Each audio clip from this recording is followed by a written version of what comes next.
Hey guys, Ryan King here, and I'm the keyboard instructor for WorshipArtistry.com. In today's YouTube lesson, we're going to take a look at the song, For Unto Us a Child is Born, Open the Eyes of My Heart by Paul Baloche. And specifically, we're going to look at the bridge. Now we're only going to look at the bridge, so if you want to see the entire lesson, you need to click the link and head over to Worship Artistry where you can sign up for a free account. But just in case you want to check out a YouTube video, this is for you. The bridge is where we get to change things up just a little more, and we allow the strings to shine out by playing this really cool melody, and it sounds like this. 1, 2, 3, 4, and 1, 2, 3, 4, 1, 2, 3.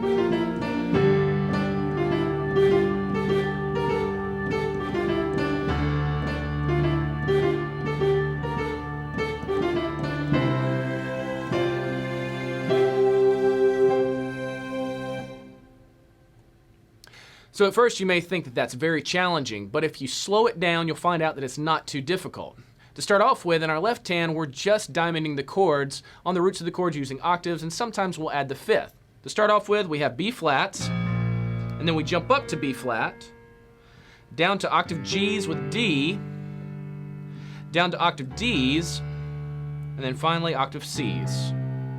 In our right hand, we're going to play a B flat 2 chord. F, B flat, C, and F.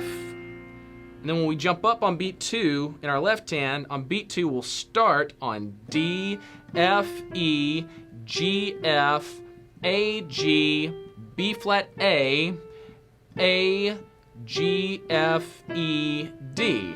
And this melody starts on beat 2.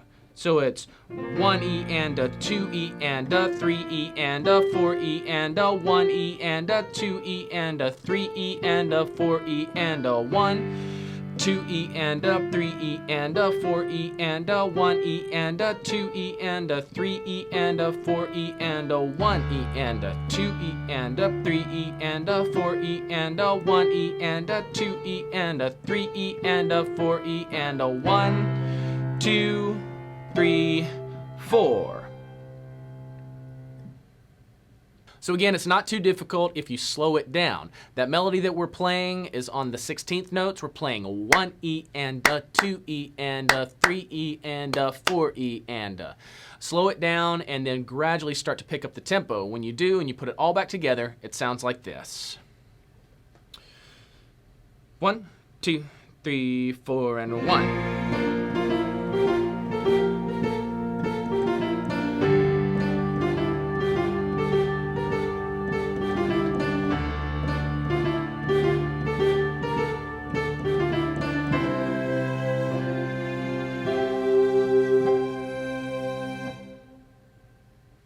Again, this is the bridge. Now, as far as the solo walkthrough, you can take all the techniques that you've learned here and apply them to that situation if you get into that spot where you have to play it by yourself. The only thing that I would encourage you to do is not to worry about the arpeggiated strings. If you want to use the bells, you can. I would just encourage you just to use your regular strings and just your acoustic piano. The only thing that I would do different is maybe during the chorus, instead of playing that big melody line, to give it a little bit more rhythm, I would change back and do the 8th note pattern. If you did, it could sound something like this. 1, 2, 3, 4.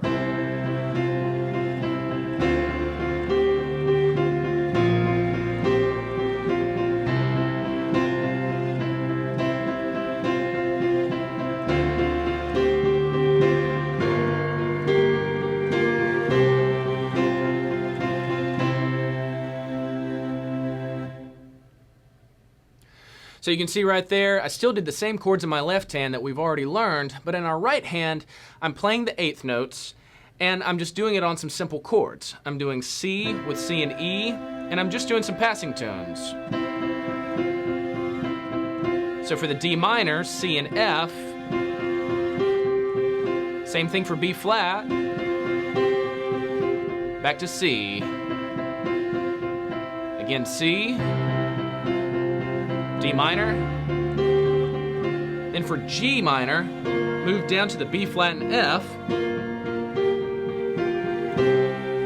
and back to C. Again, that's about the only thing that I would change in case you have to play this by yourself. I would dial back that B3 just a little bit, take off the bells, still use your acoustic piano and some of your strings, and just add some of that nice rhythm in there, and that'll really help you get through the song. After you play the bridge, when you get to the end of the song, we just go back to basically that verse section that we've already played. You're just playing F, B flat, and C, and you're just providing that nice eighth note pattern, just really light to help get through the end of the song. And then when you get to the end of the song, you'll just land on your B flat, and then the song just kind of continues with, basically an instrumental section. If you choose to do that, then you're just moving from that F to F sus and back to F. If you don't, you can just end on the F, and that'll be the end of it. Now make sure you take a look at all of your sheet music, work through all of the loop videos, and then start over and work through the music video several times. Probably the most tricky thing about this song is changing your sounds to get into those next couple of sections. Probably the most difficult section to change to is going from that second or third chorus into the bridge and changing to some of those different sounds and still landing on that melody line that you need to play. If you can do that, then you really will have what you need. So it's important to start over, work through that music video several times. Now don't forget to have fun and bring your best. Be sure to click the link and head over to worshipartistry.com where you can sign up for a free account today. Every lesson comes with a music video where you can change different video angles, as well as step-by-step instruction for different sections of the song. We also have loop videos that you can practice along to, as well as sheet music, chord charts, guitar tabs, and a whole lot more. So what are you waiting for? Click the link and sign up for a free account today.